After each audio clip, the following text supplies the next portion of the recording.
Fala pessoal! O Grêmio foi o primeiro clube a se classificar para a final, chegou à final pela 8ª vez consecutiva, o Octa segue com chances, mas os dois confrontos, tanto a ida como a volta, tiveram polêmicas.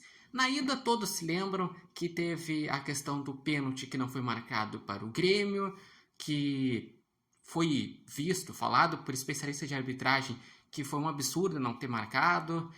Teve a condução do árbitro, o Jonathan Bekenstein, que não foi boa, do VAR, que também consultou para um lance do Juventude, mas não consultou para o lance do Grêmio, ou melhor, consultou para o lance do Grêmio, mas consultou errado. Teve a questão que a Federação Gaúcha de Futebol, junto com a arbitragem, na palavra do Vaden e do Luciano Roxman, falaram sobre a questão de proteger os árbitros, de evitar esse clima bélico, de botar árbitro de fora. Tudo isso fiz vídeos aqui no canal e o pessoal se lembra. Mas o confronto de volta entre Juventude e Grêmio também foi marcado por polêmica.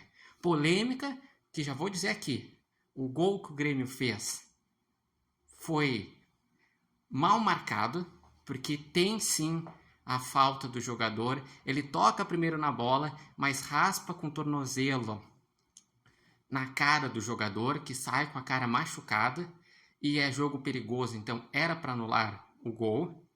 E teve também a polêmica do Quinteiros, que agride o jogador, e depois ele fala na coletiva que ele estava tentando se desvencilhar, e daí o Quinteiros dá uma coletiva, e na teoria ele não poderia porque ele estava expulso. Enfim, polêmicas nesse jogo. Mas quanto ao jogo, como que ele decorreu? Começou com um jogo morno até os 30 minutos do primeiro tempo, até que o Gemerson, em 2 lances, faz faltas bobas de amarelo e é expulso justamente e compromete o time. E na segunda etapa o Juventude mexe bem, bota o Mandaca, bota o Enio, o time vai para cima e ao mesmo tempo o Grêmio mexe mal, porque tirou Monsalve, tirou Christian Oliveira e tirou Bright White. Eu nem falo sobre as trocas do Cristaldo, porque precisava tirar o Cristaldo que não estava bem e precisava botar um zagueiro para repor a linha de zaga, já que tinha sido expulso o Gemerson, e tirar o Cuéllar para botar o Camilo, também ok, porque o Cuéllar ainda não está no seu melhor ritmo e o Camilo tem mostrado mais do que o Cuéllar nesses jogos que o Camilo jogou. Mas aí que está a questão.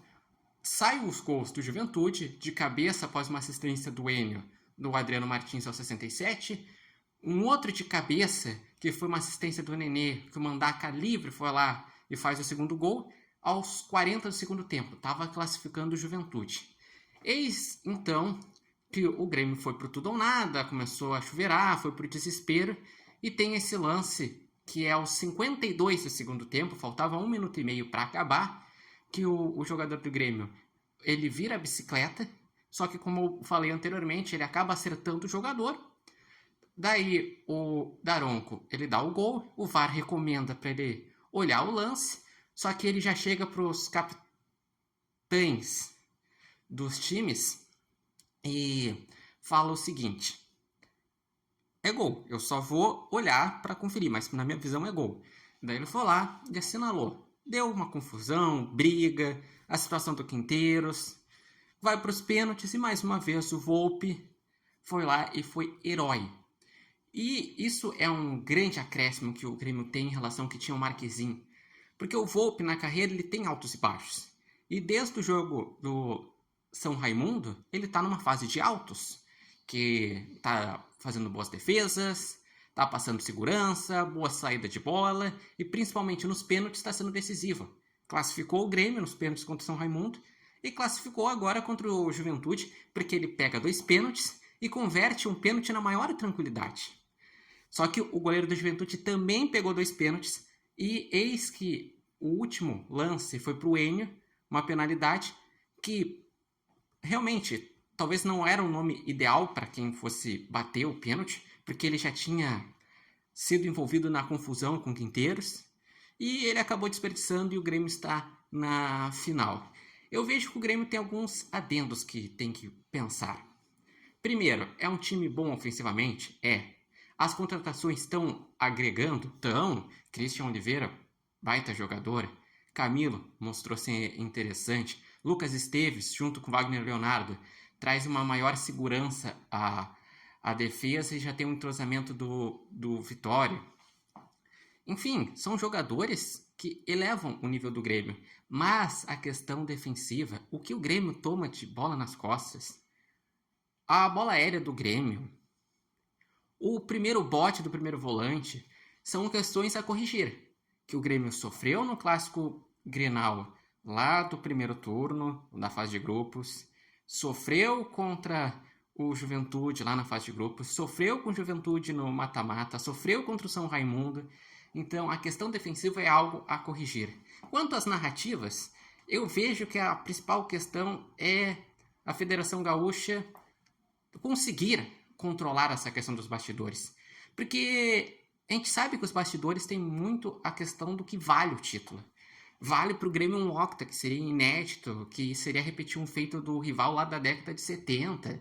Vale para o Internacional voltar a ganhar um título. Então, a gente sabe a importância. Então, cabe à federação trazer segurança para os árbitros e trazer confiança. Porque trouxeram o VAR de fora justamente para conseguir ter uma maior transparência. Mas ainda assim deu polêmica. Quando foi consultar o VAR, deu toda aquela confusão. E mais uma vez errou a arbitragem.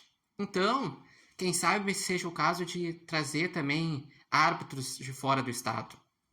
Não sei. Só espero que o clássico Grenal da final fique apenas focado na bola, porque é isso que interessa. A arbitragem, essas situações, é uma situação que tem que ter um controle. Lembrando que esse vídeo tem oferecimento de Barbearia Independência e vocês podem acompanhar o Repórter Matheus Wolff no TikTok, no Instagram e no canal do YouTube Repórter Matheus Wolff. Mas só para deixar aqui, foi justo o Grêmio passar, porque teve um lance claro de erro em cada jogo e o Grêmio foi melhor na Arena, o Juventude foi melhor no Jacone, nos pênaltis o Grêmio foi melhor. Então, se a gente tira e acertam os lances, a arbitragem, era para ser 3-1 para o Grêmio na Arena, era para ser 2-0 para o Juventude no Jacone, e daí nos pênaltis passar o Grêmio. Pelo menos essa é a minha visão. Mas essas arbitragens, essas questões, literalmente só esquentaram ainda mais no campeonato, que a situação dos bastidores está complicada.